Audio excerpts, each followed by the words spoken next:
वो एक आम औरत थी, एक डायन या फिर एक चुड़ैल, मुझे आज तक नहीं पता। लेकिन इतना मुझे जरूर पता है, जो हरकतें करते हुए मैंने उस रात उस औरत को देखा था, उसके बाद उसको लेकर दहशत तो मेरे मन में बढ़ ही गई थी, बल्कि उसके साथ साथ इतनी डरावनी चीज मैंने अपनी पूरी जिंदगी में आज से पहले कभी नहीं देखी थी।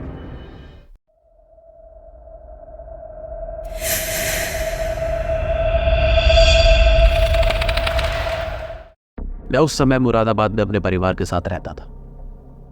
मेरे को याद है, सर्दियों का दिन था, रात हो चुकी थी। परिवार वाले तो नीचे सोते थे, लेकिन मैं अपने ऊपर कमरे में सोया करता था। उस ऊपर कमरे में एक छोटी सी खिड़की थी, जिससे पीछे जो खेत थे, जो काफी बड़े बड़े खुले खेत थे, उसका सारा नजारा मेरी खिड़की से दिखाई देता था। उसी खिड़की से काफी ठंडी हवाएं भी आती थी। आमतौर पर जब भी मैं अपने कमरे में सोने के लिए जाया करता था तो थोड़ी देर के लिए मैं उस खिड़की पे खड़ा हो जाया करता था, क्योंकि रात के समय वहां पे खड़ा होना मुझे बहुत पसंद था। और ऐसा ये नहीं कि मैं पहली बार कर रहा था, मैं रोज सोने से पहले वहां पे कुछ देर के लिए खड़ा हो जाया करता था। मैं इतने समय से वहां खड़ा होता आ रहा था, लेकिन ऐसी घटना मैंने आज से पहले नहीं देखी थी। लेकिन एक रात जब मैं सोने के लिए अपने कमरे में गया, खिड़की खोल के मैं खिड़की पे खड़ा हो गया, तो मैंने देखा कि जो हमारे घर के सामने जो काफी बड़ा सा खेत है, वहां पे एक औरत आके बैठ गई। आलती पालती मार के वो नीचे ही बैठ गई। मुझे लगा कि शायद कोई होगी, कोई गरीब औरत होगी, इसका कोई घर नहीं होगा, तो यहाँ पे आके बैठ गई। उसके कपड़े भी देखकर ऐसी लग रहे थे, क्योंकि उसने काफी पुरानी सी साड़ी पहनी हुई थी। देखने में वो थोड़ी औरत बुजुर्ग सी लग रही थी, और उसके कंधे पे एक कपड़े का बैग टंगा हुआ था। बैठ गई तो बैठ गई, मैंने उस चीज पे ज्यादा ध्यान नहीं दिया। मैं इधर उधर देखने लगा, और थोड़ी देर बाद मैं अपने बिस्तर पे आके लेट गया। बल्कि ये चीज अब 2-3 दिन लगातार होती थी। अगले रात भी जब मैं अपनी खिड़की पे आया तो मैंने देखा कि वो औरत आज भी उसी जगह पे पहले से ही बैठी हुई है, लेकिन आज भी मैंने उस पर ध्यान नहीं दिया। अब जब कोई इस तरीके से आके बैठ जाए और जिसकी हालत देखने में ही खराब लग रही हो, तो उससे क्या ही किया जा सकता। अगर वो बैठ गई तो बैठ गई। सोच तो मैं ही रहा था कि वो थोड़ी औरत लाचार, थोड़ी गरीब है, जिसके चक्कर में वो इस तरीके से बाहर रह रही है, और ठंड का समय वैसी था तो मन में थोड़ा उसके लिए अजीब सी बातें और आती थी। लेकिन ये सब चीजें करीब 3 से 4 दिन तक चली कि वो औरत उस खेत में आके बैठ जाती थी। लेकिन उसके बाद अगली ही रात मैंने उस औरत को कुछ अजीब चीजें करते हुए देखा। दरअसल दोस्तों, उस रात भी मैं अपनी खिड़की पे आके खड़ा हो गया, और वो औरत आज भी पहले से ही वहां पे बैठी हुई थी। पहले मैंने उसको देखा वो बैठी है, तो फिर मैं उसके बाद मैं इधर उधर देखने लगा।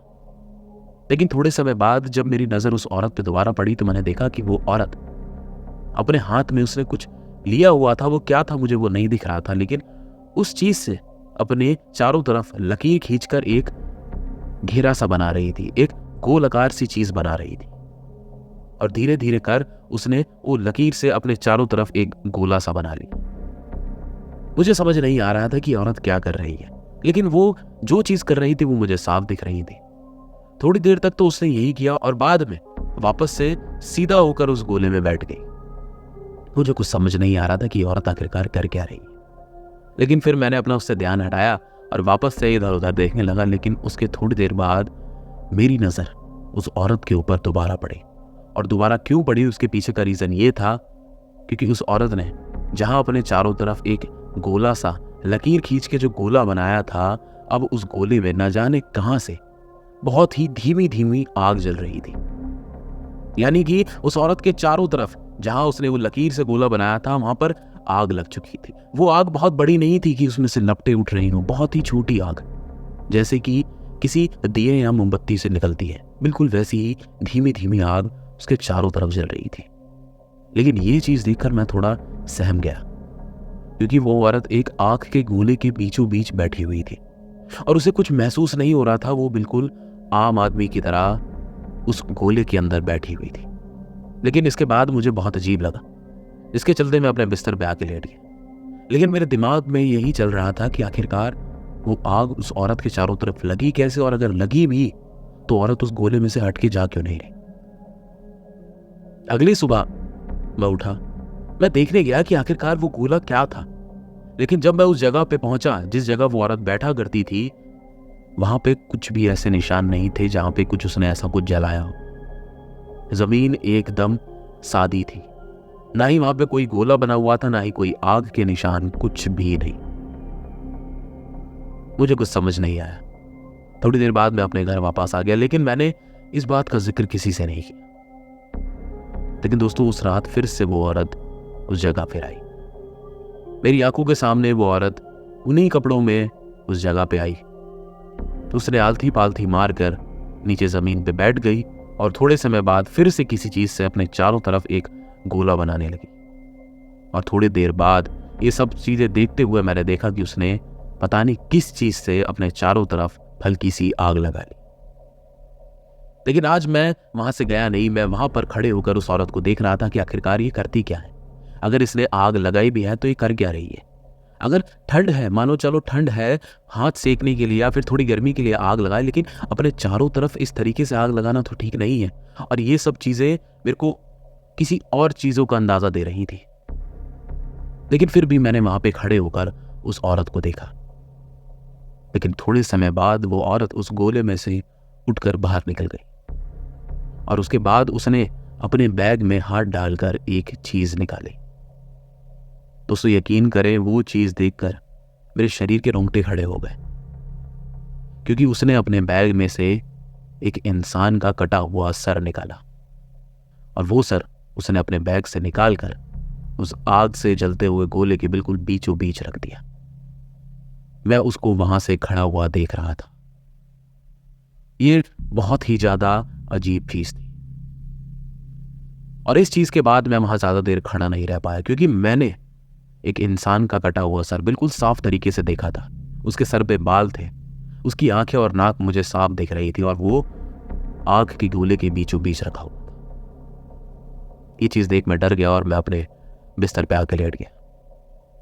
और थोड़ी देर बाद जब मैं अपने बिस्तर पे लेटा ही था, मुझे उस औरत की बोलने की आवाज आ रही थी। वो कुछ बोल रही थी, लेकिन क्या वो मुझे नहीं पता, वो समझ नहीं आ रहा था, क्योंकि बहुत ही धीमी आवाज उस औरत की मेरी खिड़की से अंदर आ रही थी।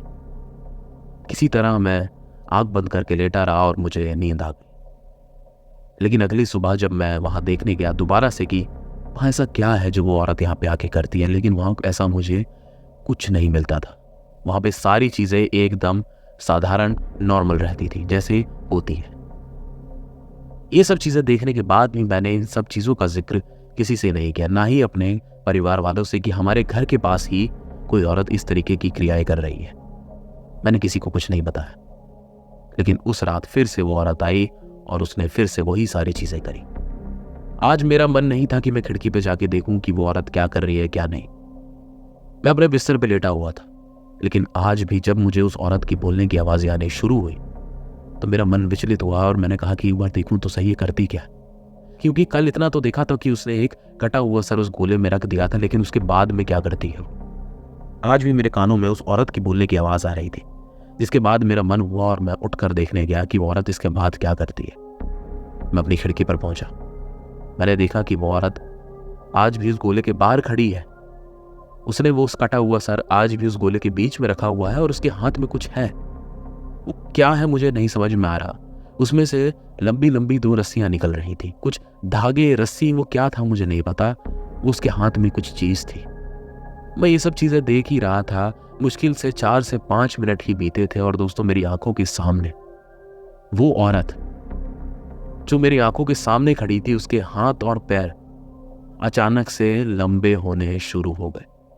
ऐसा लगा जैसे कोई रबड़ की चीज है जिसे खींची जा रही है और वो लंबी हो रही है। बिल्कुल वैसी उस औरत के दोनों हाथ और दोनों पैर लंबे होने लगे, खींचने लगे। और उसी के बाद वो औरत जमीन से ऊपर उड़ने लगी। दोस्तों, यकीन करें, मेरी आंखों के सामने वो औरत 2 से 3 फुट जमीन से ऊपर थी। उसके दोनों पैर इतनी ऊंचाई पर थे, वो हवा में उड़ रही थी। ये दृश्य देखने के बाद मैं समझ गया था ये कोई आम औरत नहीं। ये औरत है भी या नहीं मुझे नहीं पता। लेकिन उसके बाद मैंने अपनी खिड़की से उस औरत को बहुत ही डरे हुई आवाज में चिल्लाकर बोला कि क्या कर रही हो तुम। और दोस्तों, मेरे इतना बोलने के साथ ही वो औरत अचानक से जमीन पे आई और उसने अपना सारा सामान अपने बैग में भरा और वहां से मुझे भागती हुई दिखाई दी। वो वहां से भाग गई, लेकिन वो आग अब भी वहां जल रही थी। उसने वो कटा हुआ सर अपने बैग में रख लिया था और वो वहां से भाग चुकी थी। दोस्तों उस दिन के बाद से वो औरत वहां पे दोबारा कभी नहीं। मैंने उसकी अगली रात भी और उसके अगली रात भी मैंने देखने की कोशिश करी कि वो आ जाएगी, लेकिन वो औरत फिर अब दोबारा वहां नहीं आई। लेकिन मैंने एक बहुत बड़ी गलती कर दी। वो जो भी चीज कर रही थी, वो जादू था, टोना था या फिर कुछ गलत पढ़ाई, मैंने उसको वहां टोक कर गलती कर दी थी। मुझे वो नहीं बोलना चाहिए था, क्योंकि उसके बाद से मेरी तबीयत बहुत ज्यादा खराब रहने लगी थी। शरीर में दर्द, कंधे भारी रहते थे, बुखार जल्दी से उतरता नहीं था। ये सारी चीजों ने मुझे घेर लिया था और उसके साथ ही साथ मुझे रोज रात को बहुत ही डरावने सपने आते थे। ऐसा लगता था जैसे कोई सपने में आकर मेरी जान लेना चाहता है। कभी कोई आकर मेरा गला दबाता है, कोई आकर मेरे हाथ पैर काटने की कोशिश करता है, तो कभी कोई मुझे खाई में धक्का दे देता है। ऐसी चीजें मेरे सपनों में काफी दिनों तक आती थी, लेकिन इसके बावजूद भी मैं ये सारी बातें अपने मन में रखता था।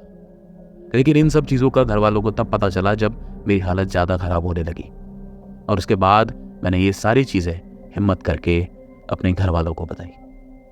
मेरे बताने के साथ ही पापा ने मुझे गुस्सा किया और मुझसे बोला कि ये सारी चीजें तूने हमें पहले क्यों नहीं बताई। अगर तू पहले बता देता तो तेरे साथ इतनी सारी चीजें होती ही नहीं। उसके तुरंत बाद मेरे को पापा एक आदमी के घर लेकर गए। उस आदमी ने मेरे सर के ऊपर से कुछ हाथ में चीजें रखी हुई थी, वो मेरे सर के ऊपर से उतारी और वो जितनी भी सारी चीजें उसने मेरे हाथ में रख दी। कुछ अपने मन में चीजें पड़ी और मुझसे कहा कि एक सारी चीजें जो मैं तुम्हें दे रहा हूं ये पीपल के पेड़ के जड़ में रखाना। जैसा उसने कहा वो सब मैंने किया, और यकीनन दोस्तों उसके बाद से मेरी तबीयत में बहुत सुधार आया। धीरे धीरे कर मेरी तबीयत ठीक हो गई और मेरे को जो डरावने सपने उस टाइम तक आते थे वो अचानक बंद हो गए। उसके बाद फिर मेरे साथ ऐसा कुछ नहीं हुआ। उस आदमी का कहना यह था, हो सकता है वो जो भी औरत थी, चुड़ैल थी या फिर डायन, वो वहां पर जरूर कुछ ना कुछ गलत काम कर रही थी। इसने टोक कर उसको गलती करी। इसने देखा ये भी गलत था, लेकिन इसे ये सब चीजें बतानी चाहिए थी। लेकिन खैर जो भी है अब ये ठीक है। दोस्तों उस दिन के बाद से वो औरत मुझे फिर कभी दोबारा हमारे शहर में दिखाई नहीं दी। वो एक औरत थी, चुड़ैल थी या डायन, नहीं पता। उसके इरादे नेक थे या बुरे, नहीं पता। वो कौन थी, कहां से आई थी, उसका क्या मकसद था, कुछ भी नहीं पता। लेकिन उस औरत ने जो मेरी आंखों के सामने चीजें करी वो सच में दिल दहला देने के लिए काफी थी। दोस्तों ये थी अमित की कहानी, मेरी जुबानी। कहानी कैसी लगी कमेंट करके जरूर बताएं, और कहानी पसंद आई तो वीडियो को अपना एक लाइक जरूर देके जाएं। आप लोग अगर चैनल पर नए हैं तो इस चैनल को सब्सक्राइब करके बेल आइकन जरूर दबाएं, क्योंकि मैं ऐसी कहानियां जल्द और लेके आऊंगा। मिलूंगा आप लोगों से एक और नई कहानी के साथ। नमस्कार।